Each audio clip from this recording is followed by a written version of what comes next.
umunsi wo kumwibuka tumwibuke ngabo tuzirikana mbega igihugu kimwibuka kubera iki. Ni imfura mu ntwari, intwari zagwaniye agateka k'abarundi, intwari zagwaniye demokrasi, intwari zabonye yuko bidashobora kubandanya uko vyari biri, abarundi bicwa bangazwa basahugwa.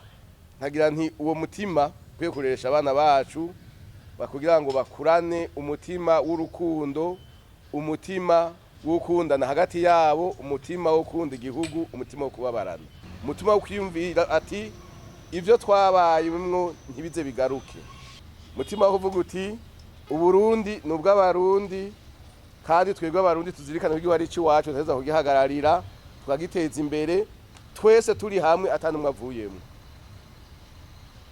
Mu vyo yadusigiye harimo iryo ragi ry'ukunda igihugu umuntu akagihagararira bibaye na ngombwa hacigura.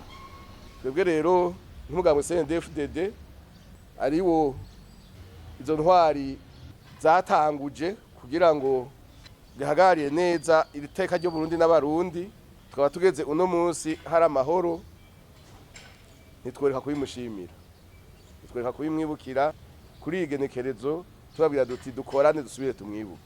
Urupfu rwiwe rurababaje nivyo, mugabo rwaratweretse intambwe igihugu kigezeko. Abamugandaguye ivyo bashaka inyuma y'urupfu rwiwe abarundi bace basubiranamwo, ariko vyaratweretse twebwe nk'abagumyabanga nk'abarundi, vyareretse n'abansi b'igihugu yuko abarundi bageze ku ntambwe y'amahoro, intambwe yo gushira hamwe idashobora gusubira inyuma.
Imana imbere yuko itugenera idukingira ubuzima yaduhaye ingabire y'ubuzima. Nubwo buzima dukenguruka cyane cyane ikimazi cy'ubwo buzima Imana yaduhaye muri Adolphe Nshimirimana, twibuka yaduciye mu minwe y'intoki kubisha bw'abantu, ariko kandi akagenda agana nyene ubuzima koko yari mu biganza vyiwe.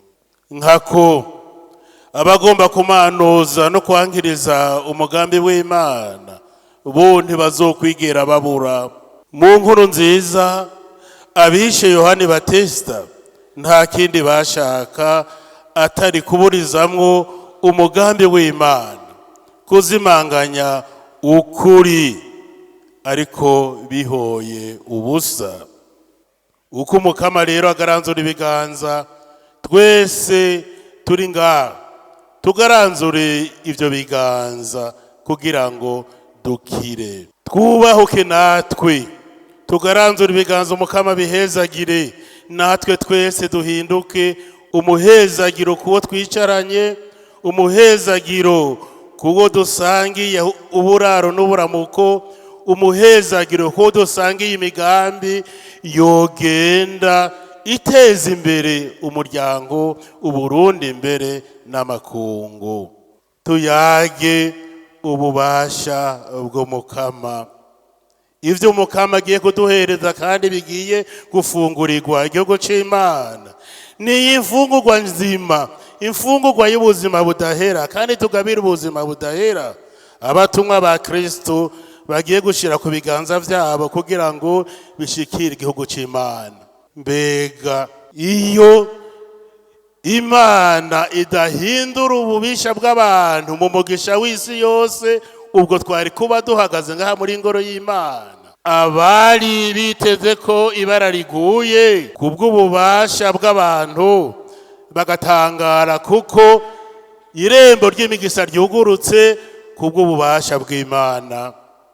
Ni Pasika y'umukama, akaba mbere Pasika y'ibihe vyose. Niyo Pasika Paulo ariko aravuga kandi yigina. Niyo Pasika twipfurije ababuze intwari Adolphe, ariko kandi iteka ry'igihugu n'ingendo yaryo ntivyigere bisubira inyuma, ahubwo bikabandanya bitera bigana ababibona n'amakungu akabitangaza. Muri vyose turatsinda kubera wadukomeje kandi akatugira intwari. Yezu yapfuye kandi agatsinda. Garanzura ibiganza mukama, uduhezagire natwe duhinduke umuhezagiro w'abavukanyi.